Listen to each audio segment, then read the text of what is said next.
My name is Thomas Henderson. I'm a retired U.S. Army general. I've been to places most people only read about. Deserts where the sun burns your skin. Mountains where the cold can kill. Battlefields where friends fall and flags wave over. Caskets. But none of that prepared me for what happened in my mother's quiet suburban neighborhood. It was early spring when I got the call from my mother, Dorothy. She's 78 years old now, a woman with a spine of steel and a heart full of memories. She lives in Maple Ridge Estates, a neighborhood where the lawns are manicured, the mailboxes identical, and every rule is written in black and white by an HOA board that prizes uniformity over humanity. Mum's ritual was simple and sacred. Every morning at sunrise, she raised the American flag on the pole my late father installed before he passed. That flagpole wasn't just metal and rope. It was a symbol of my father's service, a Korean War veteran who held that flag close all his life. Every dawn, Mum would stand in her robe, whisper, "Morning, Charlie," and raise that flag to honor him. Then one day, she got a letter. It was a certified letter from the HOA president, Karen Mitchell, a woman who had moved into the neighborhood about a year before, changed the rules, and seemed to think her clipboard was a weapon. The letter said that Mum's flagpole violated Section 4.2 of the HOA guidelines about unauthorized vertical structures and demanded immediate removal or fines of $500 per day would begin. When Mum called me, her voice trembled. "They want me to take down Daddy's flag," she whispered. I drove over immediately. Karen was already there, clipboard in hand, measuring the flagpole like it was a crime scene. "Mrs. Henderson," she said with a smirk, "this is a violation of our aesthetic standards." I stepped forward. "Ma'am, that's the American flag. Federal law protects her right to display it." Karen shrugged. "Not in my neighborhood. HOA rules come first." What she didn't know was, I'm a retired Army general. I'd spent 30 years defending that flag. By noon the next day, a convoy of military vehicles rolled down the quiet street. Marines, Army, Air Force, all in full dress uniform. 200 service members formed ranks in front of Mum's house. The base commander stepped forward with a microphone. "We're here to honor Mrs. Henderson and protect her constitutional right to fly our nation's colors." Karen ran out screaming about permits and regulations.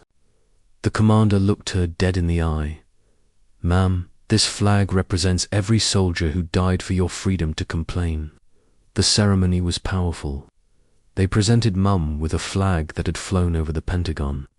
The local news covered it. The HOA board called an emergency meeting and voted Karen out as president. The rules were changed to explicitly protect flag displays. Mom still raises that flag every morning.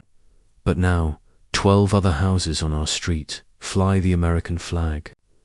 Karen moved out last month. Sometimes standing up for what's right means calling in reinforcements. And in America, our veterans always have each other's backs. After the soldiers left and the neighborhood returned to calm, Mum sat alone with the new flag across her lap. She didn't speak much, just stared at the fading sky and whispered, "Your father would have cried," because I could feel him too in the wind, the flag, and the honor of what had happened. But Karen didn't go quietly. She sent accusatory emails, tried to have the flagpole removed again, filed complaints. Mum just wanted peace, but now she was a symbol, a widow who wouldn't back down. A reminder of what the flag really means. Reporters called. Veterans reached out. She received letters from people healed by her stand, including a Gold Star mother who said seeing Dorothy's flag gave her strength. I brought in Captain Emily Chen, a former military JAG-turned-lawyer, who found a clause the HOA ignored, a legal exemption protecting commemorative flag displays predating new rules.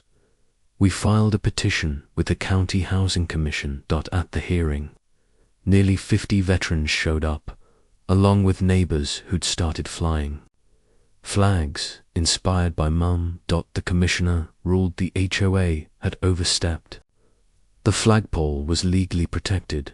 Mum received a written apology, and the HOA was placed under oversight. Karen sold her house and left Maple Ridge. But the neighborhood was changed. The man across the street who never spoke now helped Mum tend her roses. A young couple installed POW flags. The HOA began porch talks about community values. Mum became the quiet heart of it all. Every morning she still raises the flag. By the second month, nearly half the street flew flags. Every 4th of July, veterans, families, and children gather on Mum's lawn. Someone always sings the anthem, someone tells a story, and Mum raises the flag. She never wanted to be a symbol, but if it reminds people to respect the quiet ones who salute the anthem, she's proud. She once told me about a dream where Dad stood at attention, the sun behind him, smiling. She keeps letters from strangers, including one from a mother who lost her son in Afghanistan.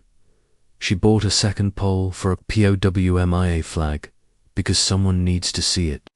The neighborhood, once cold and full of fines, became a place of kindness and remembrance. There's a Flag Day every year now. Mum speaks at it, not as a soldier, but as a wife, a mother, a keeper of memories. She calls her scrapbook of letters and photos Charlie's light. She donates to veterans funds, says it's what Dad would have done.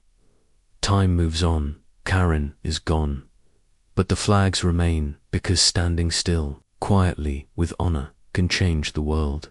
And my mother, she still whispers every morning, morning, Charlie. And he still flies with her.